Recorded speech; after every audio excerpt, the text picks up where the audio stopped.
O aia, te pewe ni ola ka koke o waka nuki kaki koe ken wala nisi o enzo ane.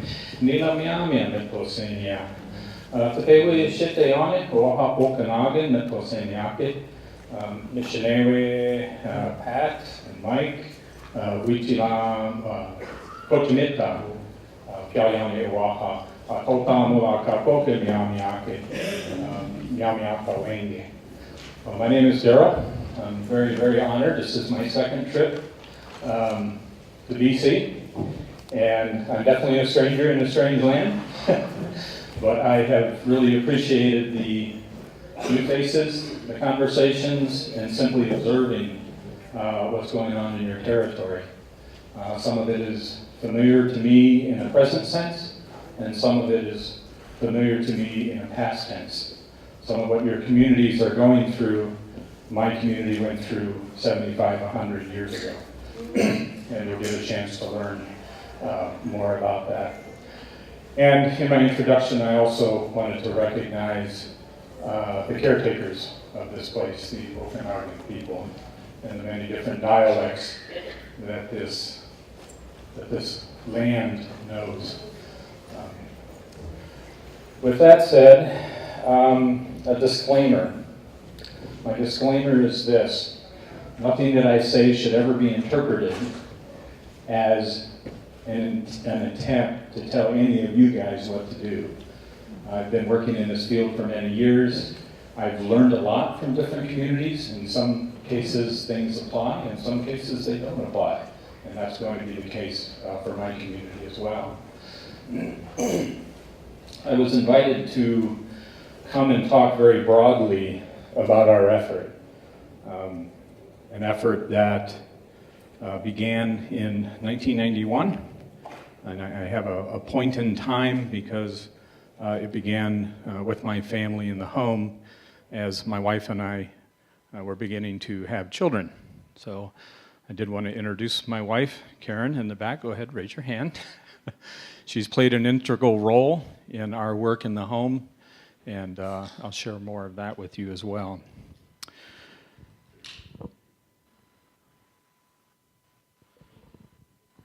I want to, before I begin anything, at least acknowledge the elders of the past who left incredible materials for us to work from, and also the elders of the present who, although they don't speak their language, are very, very certain that we do this work, and they want it for their grandkids and they want it for the future. We are not in a hurry. I come from a community where our last speakers passed in the mid-20th century, about the time I was born. I was born in the early 1960s. Nobody was really paying attention back then, so we don't know exactly when the last speaker passed, but there's fragmented records all the way up until the 1970s, so there are at least some partial speakers in that period of time. But one of the things our elders made very clear, and I've had a couple of fingers shaken at me, is don't screw this up. That's what they would tell me, don't screw this up. So quality is what we are really striving for. Again, we're not in a hurry. This is what we would call myaamiaataweeyankwi. This is our homeland. This Kichikami up here at the top is Lake Michigan. There's a little bit of Lake Erie over here. So we're a lower Great Lakes, Central Algonquian speaking peoples. Many of the river names still carry our names today. And this red place here, that was, we think in terms of centrality when we think of homeland, and we're a river-centered people. So the Wapashiki, the Wabash River, extends from what's today Fort Wayne down to West Lafayette, and that was the place of our summer villages. But this entire landscape, including the Ohio River and up the Mississippi, was well known, well traveled, and much of our hunting grounds were in that area. There are many other tribal groups that claim that, rightfully so, claim that area as their homeland. We lived in a shared landscape. Through a series of treaties, about 13, we were forced to give up the vast majority of that land. In 1840, we signed a treaty that called for our relocation, either by will or by force, within a 5-year span. 6 years later, our ancestors refused to leave their homelands in the United States, sent an army out to force us on what was then a constructed canal system. So through this part of the country, as part of settlement, they built canals along the rivers to move goods from the Ohio River up into the interior. And so in 1846, 3 canal boats were loaded with Myaamia people. They went up to Fort Wayne, they picked up 3 more boats, and they began the long journey down to what's now Cincinnati, Ohio, on the Ohio River. Once they arrived there, they were loaded onto steamships and taken west to it was then called the Unorganized Territory. It hadn't been settled as a state yet. And then the last 50 miles they walked. We arrived out on the plains in November, which is when winter sets in for us. And so for the first couple of years, they were 100% reliant on the federal government for food and housing just to survive. There were many other smaller tribes from this region that were also relocated into what would become eastern Kansas. By 1854, with the Kansas-Nebraska Act, that area had been settled or opened up for settlement, and the Myaamia and the other tribes again found themselves in the way of this thing called progress. And so between 1870 and about a 5-year span there was a second relocation down to what was then called Indian Territory. It was the state set aside for tribes being removed out of the east. And so today, this is our current landscape in Oklahoma. There's about 39 tribes, depending on how one wants to count, in this entire state. And if you look up here in the corner, there's a bunch of little tribes, one of those being my tribe, the Miami tribe. Only there we say Myaamia. But many of these groups we have historic ties to. So the Peoria spoke the same language as us, different dialect. You got the Eastern Shawnee, Seneca Cayuga from the Great Lakes, Ottawa, Wyandotte, also from Great Lakes region. So those are groups that we knew from our deeper history, and today we maintain relationships with. In both of those relocations, people were left behind for a variety of reasons I don't have time to go into. So today, we have population centers that reflect that removal route. So up in the homeland, right around this area, we have about 600 or 700 tribal citizens that live along the Wabash River. In the old reservation of Kansas, which is Miami and Lynn counties, we have a sizable population there. And then, of course, where our government seat currently resides, we have a population there. So the outcome of that forced relocation was dispersion. So we're very much a community that lives in diaspora, even though we have these little pocket clusters. I think, as of today, we may have 1, maybe 2 elders still alive that are the product of boarding schools, but they're in their very late 80s and 90s. So that generation has slipped away from us. By the early 1900s, as I said, the language stopped being used, and it was very intentional by the generation at that time. Some of the elders that I did have a chance to work with said that they were not allowed to learn the language, even when they inquired. In one case, an elder says that his grandfather said, "Life would be too hard for you if you spoke Myaamia. You need to speak English." And so, whatever the condition was at that time before I was born, it was one that the community felt was justified and needed to happen. So this would have been early 1900s. What they couldn't have realized was the impact that would have on the future nation. So the Miami tribe of Oklahoma is a sovereign. We retained our sovereignty and our self-government rights through the treaty process. We never gave that up. And we survived all the way to the present. So what became really our identity for much of the early 1900s and up through the mid-1900s, mid-20th century, was our kinship ties, our political affiliations with the nation, and knowledge of our history and our families. Fortunately, and we wouldn't find this out till much later, there was about 270 years worth of documentation on our language. That stretched all the way back to the Jesuit era in the 1600s, all the way up until we believe some of the last speakers had passed. Some of that material is what I consider fairly easy to read. And then some of the early stuff can look like this. And believe it or not, that page has been transcribed and translated. But we have 3 really early documents which are very interesting for us because they come right at that period of contact. So these are Jesuits that are living in the villages in the late 1600s for 15, 20 years.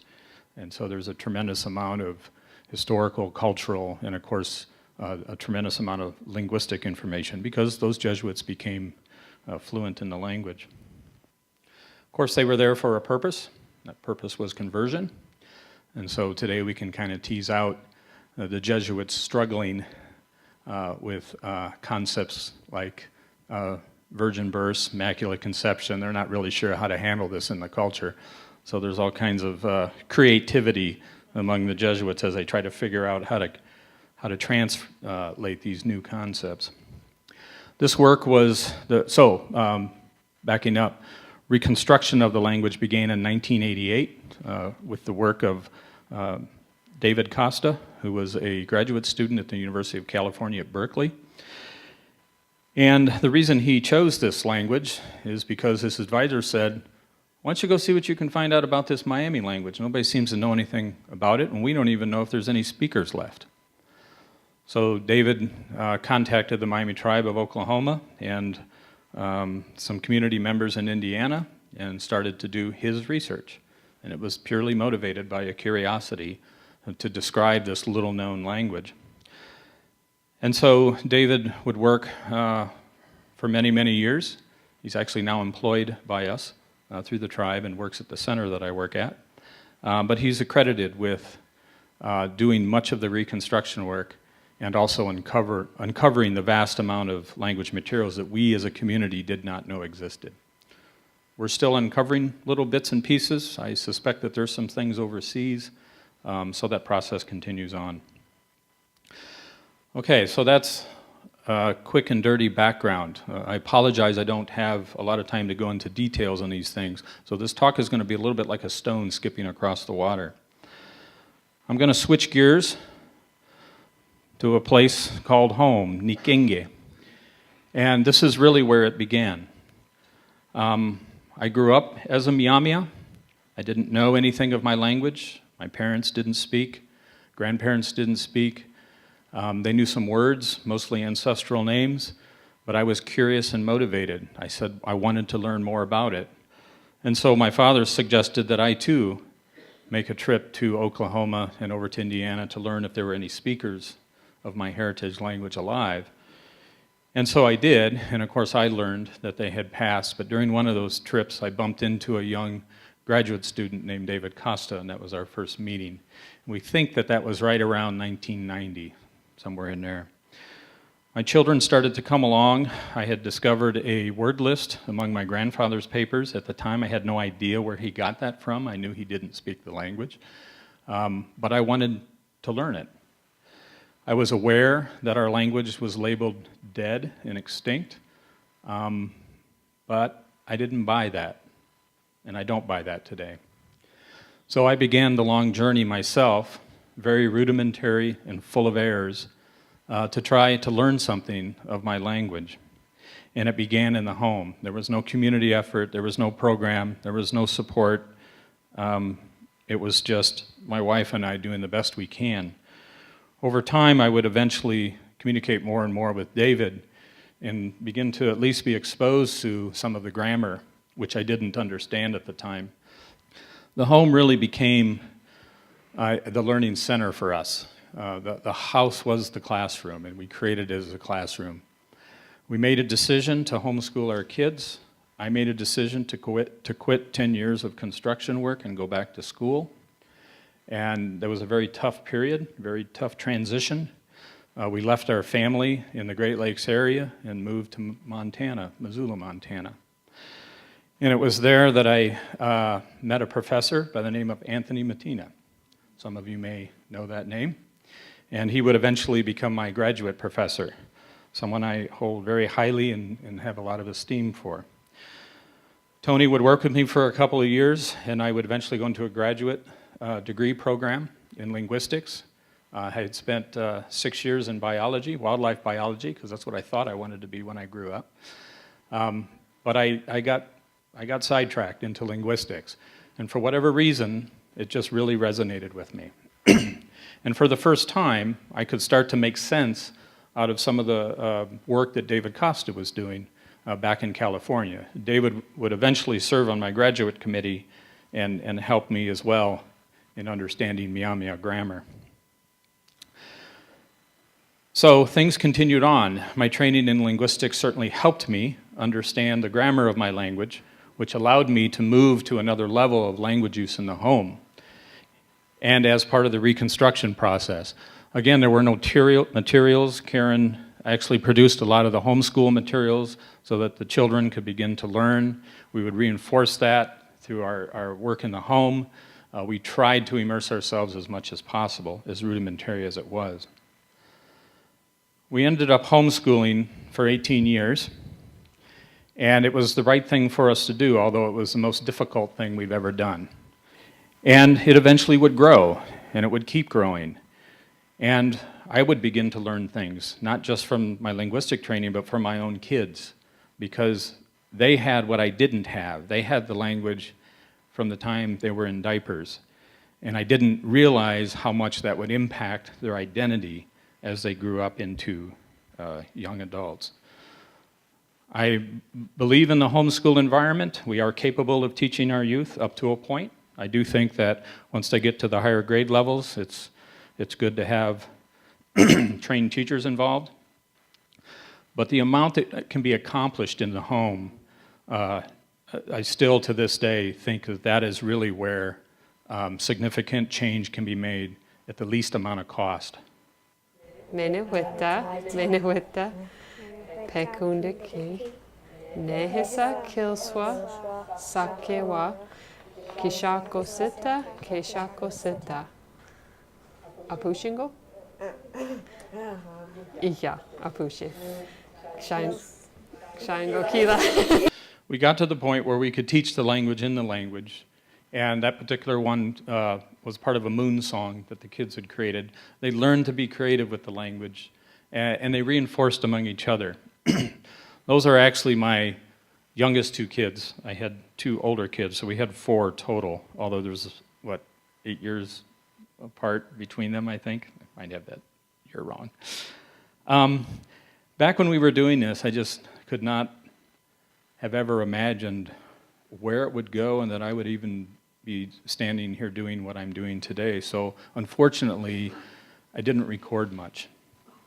And so for those very, very early years when my young kids were just babbling and learned to babble, I didn't record anything. But I did have one recording from 2000 when my daughter, who I think was around 2 or 3, was being read a story that my older daughter had written in the language and also did the artwork. And I don't even know what caused me to record this, but they were laying on the couch reading stories, and I was able to catch this clip from 2000. Kunze amasan of Kanani. Kila. Ame kunze paintballita. Owena. Mila. Owena. Ika. Isya. Paintballita. Ayaka. Ame kunze elelita. Ha? Owena. Ame kunze. Kila. Kila. Isya depe. Ika. Na myaamia.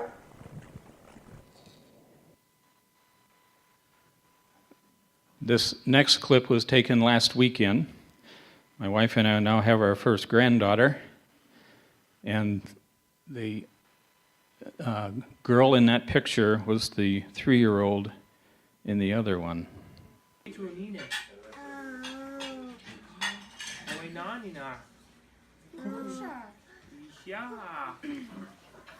Taneswa wapa.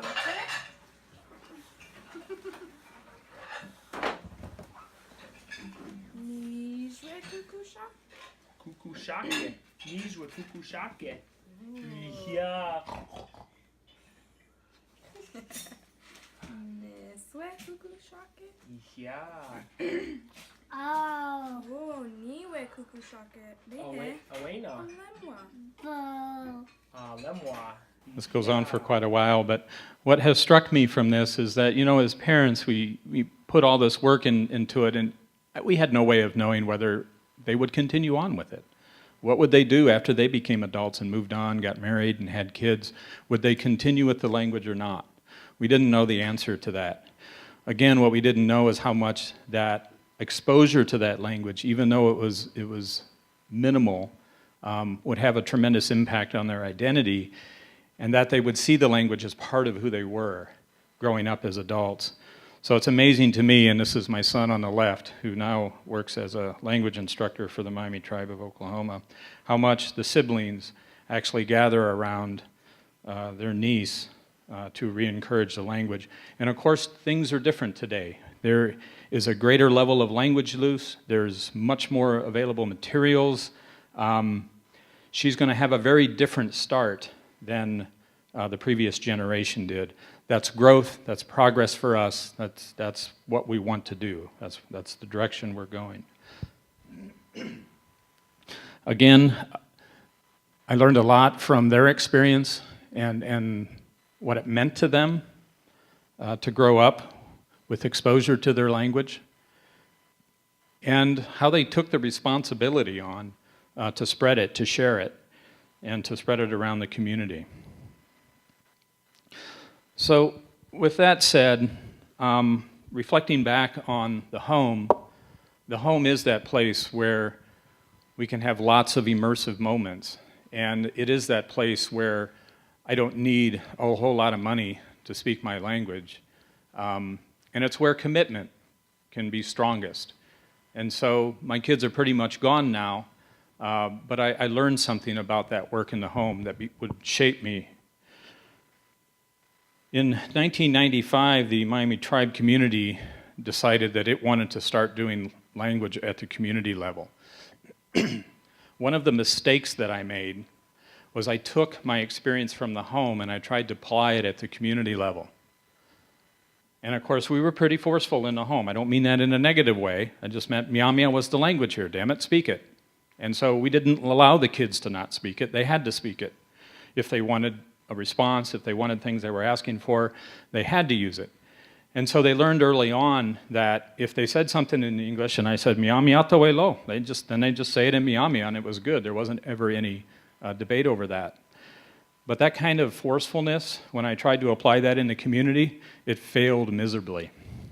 I'll never forget when one of my relatives who still serves as the cultural resource office for the tribe pulled me aside and said, Daryl, you do realize that when you're here and people see you coming down the hallway, they go the other direction because they're afraid you're going to talk to them in Myaamia because you refuse to use English with them. So I learned early on that when you work with a community, it's a little bit harder. Now that's not to say there aren't the rare, exceptional handful of individuals who are willing to allow themselves to be immersed. But for the most part, community-wide, it was a huge failure. There were community members who believed what others said about their language, that it was extinct. So why bother? There were individuals that never had any exposure to the language. They didn't have a feeling for it. They didn't understand the value of it. And so there was a tremendous amount of work that had to be done. There was leadership that was afraid to put financial resources into it. We were finally starting to do some economic development in 1995, and so some financial resources were starting to come available, but there was some hesitation to really invest in language and cultural education. And so it took 15 years to change that ideology. That ideology does not exist today in a very, very limited way. It might among some families who live far away that have never really had any contact with the tribe, but for the most part, we don't see or hear it anymore. It's pretty much gone, but it took a long, long time. All of our elected leaders today have participated. They're from my generation. They have now participated in some form or another in language programs. They've observed the growth and the changes in the community. So today, they're much more willing to put those resources into the community. So just briefly, multi-pronged approach. There isn't a silver bullet, as you all know, and it's coming at this from lots of different angles that we've found that is our real strength. We have probably our main program in the summer, the A1 Zapata program. This is ages 10 to 16. We have a program in Oklahoma, which is where the tribe is at, and then the population in Fort Wayne. These two programs are thriving. Started in 2005, so a lot of the kids have grown up through these programs. We get repeats every summer. They come back. They really like the program. It's outside. It's as immersive as we can make it. Again, immersive moments. There are immersive moments, but then there's also a lot of English. The goal of this generation is to create a wide range of novice speakers. We've tried the central focus to try to really create some intermediate speakers, I'm talking in actful language here. But the novice, growing the novice base and helping the community on a broader scale connect to this effort, we think is going to be more fruitful for the future. We'll be able to do greater things in the future. So much of our effort is to try to help reshape the community identity around language and culture, to wait for a generation or two to grow up through these programs, and then we're going to have a very different kind of parent that we're dealing with 25, 30 years down the road. So we're thinking intergenerationally about this. Because we are a community living in diaspora, we do workshops pretty much throughout the country. Anywhere we can pull together 30, 40 citizens of the nation, then we will hold a workshop there. And so Jared is pretty much responsible for that, and he does pretty good with that. You'll notice that most of that audience is adult. So we don't really have youth programs that far out yet. We tend to focus in the three concentrated areas. We've been challenged over the years to think about what our language is and what it's not. And language has a community and cultural context. I think most of us would understand that from your own perspective. But what had to happen in our community, aside from the community revitalization that I talked about, is we had to do some cultural revitalization too, in order to give context for the language.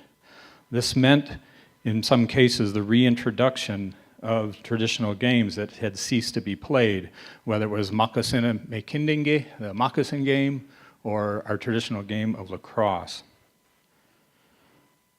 We also have spent considerable amount of time revitalizing various art forms.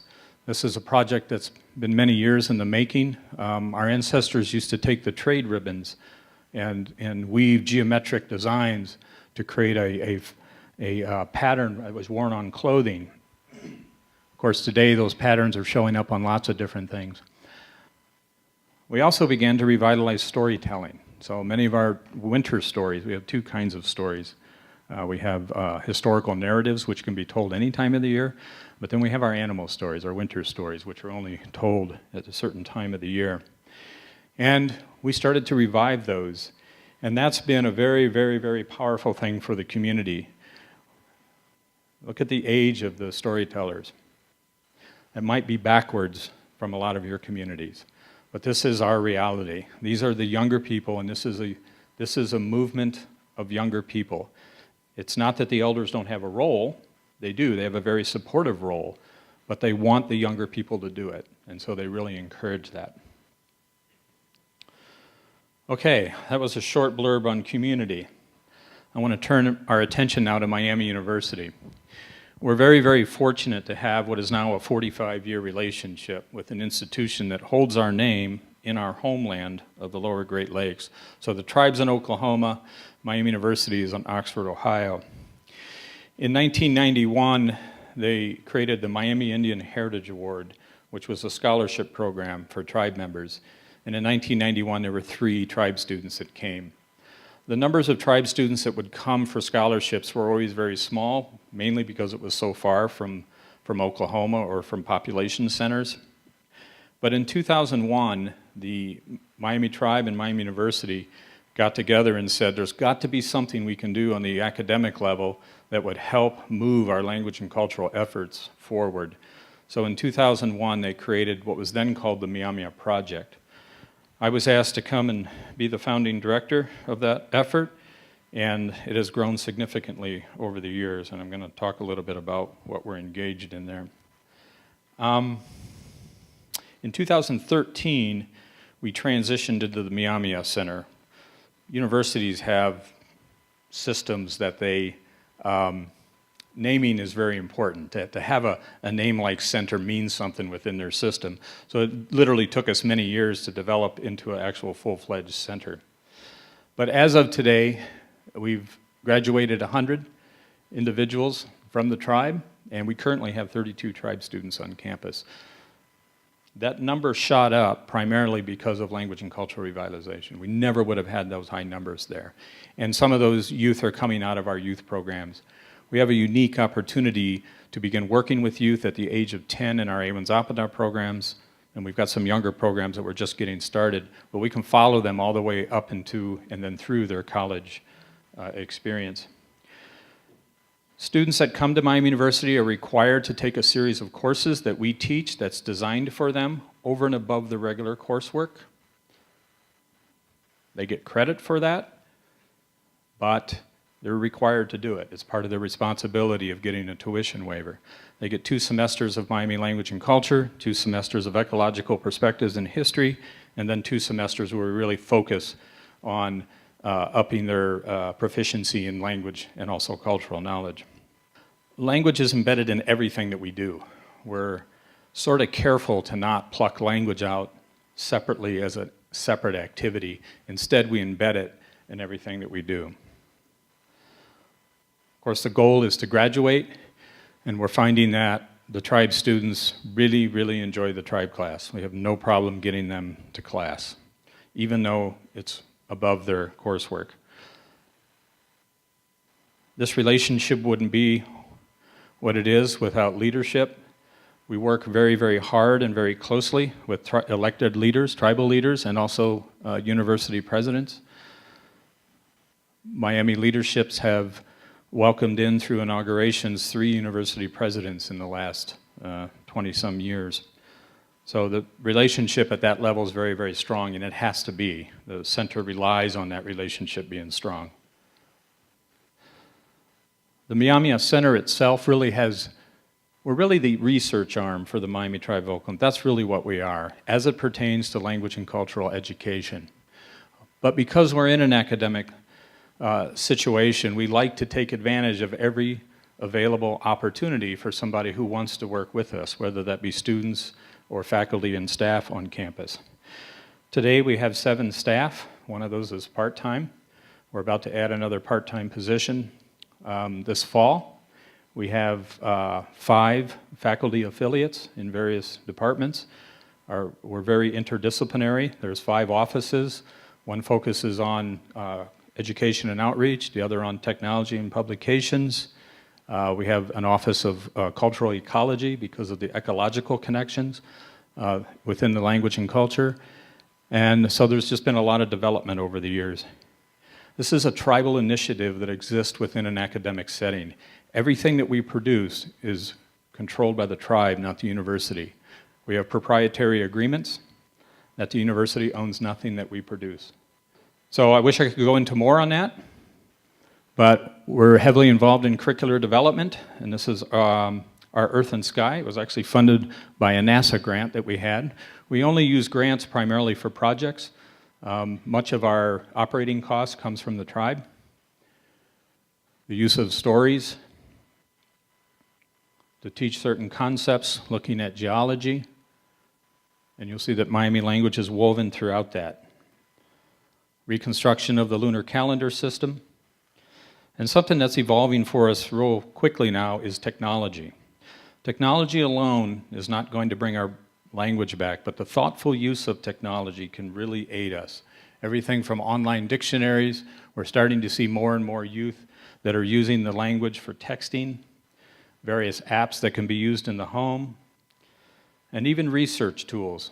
We've got thousands and thousands of materials that are language materials that we really have a hard time processing. This is a new piece of software that was funded by the National Endowment of the Humanities. It's really basically a digital archive that's searchable. So we can search for anything that's in those thousands of pages. When we get a hit, if we have any questions about its transcription or translation, we can, with one click, actually pull up the page that entry is found on. It's a very useful tool. There wasn't anything out there that did that, and so we were forced to build it.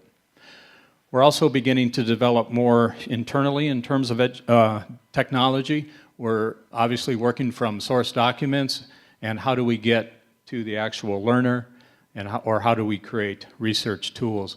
And the process that we have to go through and the databases that are created are set up in such a way that no matter what we create, we can draw on these databases, either for audio files, stems, morphemes, whatever it may be. So what that does is we don't have to redo things. We don't have to re-record stuff. It's recorded once, it's in a database, we can draw from that.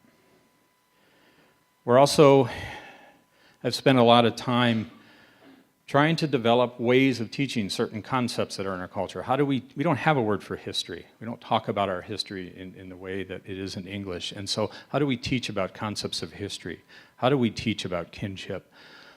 How do we teach about relationship and notions of time? Those are new things. We're not village-centered people anymore. And so we're in a very non-traditional environment. But it is the environment that our youth live and learn in. And so we have to make a lot of adaptations in order to adjust. And then finally, as I mentioned earlier, we've seen a tremendous amount of change in the community, tremendous amount of change. And we knew that it was motivated by language and cultural development. We wanted to understand more about that. So about 6 years ago, we pulled together a team to begin developing an assessment model. We wanted to learn more about the impact of our Indigenous knowledge system and the role of language and cultural development. And I don't have a lot of time to go into this, and it's not my expertise. It's the expertise of the committee that does this. But we created an effort statement, reconnecting Myaamiaatweeyankwi to their Indigenous knowledge system. What jumps out at you there? What's missing from that? It's kind of subtle, but what would you expect to see listed in that effort statement? Language, right? We don't talk about language anymore. We do language. We've removed it as a target. We've removed it as a goal. It's an outcome of other goals. And so language gets embedded in everything, including our research paradigms. And then what that does is it takes the pressure off of the community to feel like they have to do language. Instead, language seeps in expected and unexpected places to build that broad base of novice speakers. We also have to work in academia. That's really the academic effort statement. This is contextualized in our community and culture, and the translation is this. That's a talk in and of itself of what the web means and how that factors into our understanding of this effort. But in the context of our culture, the interpretation of that effort statement is we're picking up some of the threads of our knowledge so that we'll always remain together. It's about the knowledge source. And our language is the most efficient and effective way to transmit cultural knowledge. That's the role of language. And it's also an identity marker. These are the other research questions. They all have Myaamia translations, but this will give you a sense of what we're trying to look at as we try to understand this effort. Does language and culture education improve academic success? Does language and culture education impact physical and mental health? Does language and culture education strengthen community ties? And how does language and culture education shape beliefs and feelings towards national, tribal growth and continuance? This is about the broader nation. And so our effort has really grown and expanded to try to include these.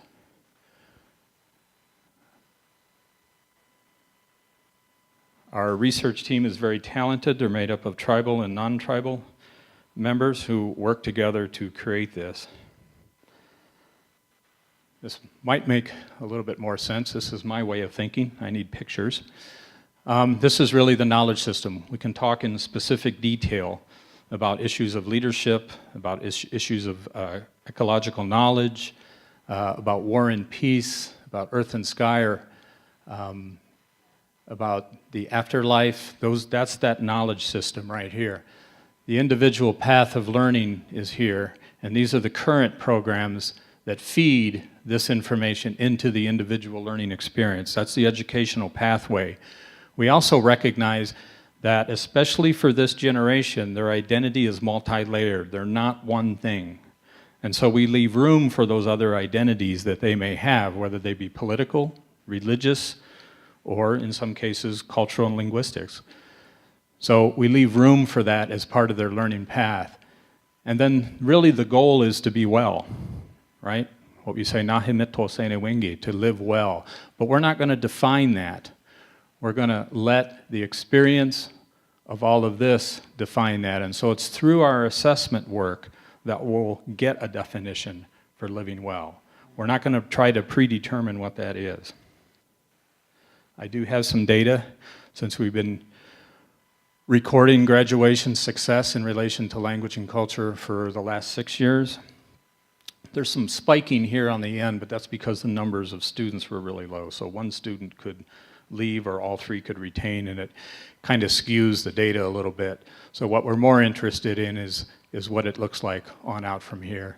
This is the national average graduation rate for Native Americans in the United States.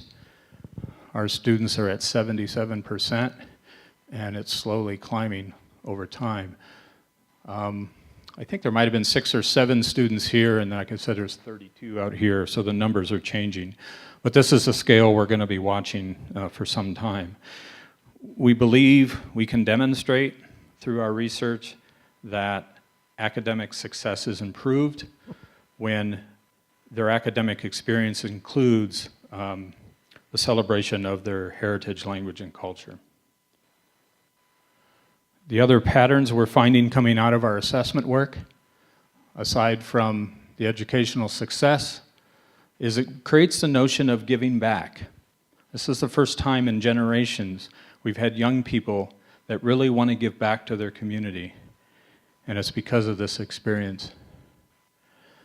That sense of belonging and that youth identity formation that's an outcome of language and cultural education is something we're beginning to really see and understand. And a gratitude for their education, wherever they may get that. And a continued growth of language. I can now go into the community at a community gathering, and I don't have to be there very long before I hear language. Intergenerationally, they're not fluent, they're novice speakers, but they feel good about it, and they're connecting to it, and it's okay. Over time, our hope is that we can continue to grow that. And right now, it's intended to be a positive experience.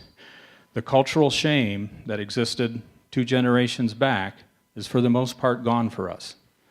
One is, a lot of those elders have passed, but over the last 20-some years, we've created a positive environment for language learning. And so as we begin to look at some of the assessment stuff coming out of the younger groups, we're realizing that they're connecting to this in a positive way. And then finally, my last slide. The Myaamia Center and Recovering Voices at Smithsonian Institute partnered in 2015 to start trying to develop and organize the National Breath of Life workshop. And I know some of you here in the room are former Breath of Lifers. Breath of Life is a program that helps community language activists connect with their linguistic archives at the Smithsonian and also the Library of Congress.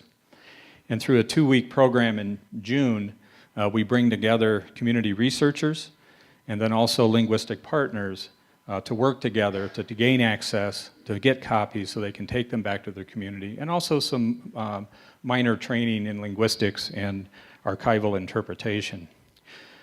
What I'd like to state about this program is I've been involved since 1999, mainly as an instructor.